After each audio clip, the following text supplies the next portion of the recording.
நம்ம இப்போ எங்கே இருக்கோம் பார்த்தீங்கன்னா விரிஞ்சிபுரம், வேலூர் மாவட்டத்தில் விரிஞ்சிபுரம் மார்கபந்தீஸ்வரர் கோயிலுக்கு வந்திருக்கோம். தூரம் தெரிது பாருங்க, இதுதான் மணி காட்டும் கல். சரியான வெயில். இப்போ என்ன டைம் காட்டுதுன்னு பார்க்கலாம்.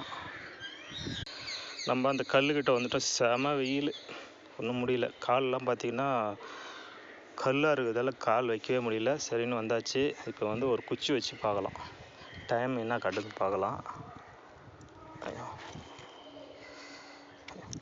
குச்சி நிற்கலையே. பாருங்க, மேலே ஒரு குச்சி ஒன்று வச்சு ஒரு கல் வச்சுருக்கோம். டைம் கரெக்டாக தாங்க காட்டுது. 11:45 46ன்னு நினைக்கிறேன். அந்த ரேஞ்சில் காட்டுது. 11:30க்கு மேலே தான் காட்டுது. இவருக்கு தொடர் குச்சி வச்சுருக்கேன், அதோட நிழல் படுத்து பாருங்கள். அதுக்கு நேராக பார்த்தீங்கன்னா அந்த ரேஞ்சில் தான் இருக்குது. நீங்களும் வந்து இந்த கடிகாரத்தை பாருங்கள்.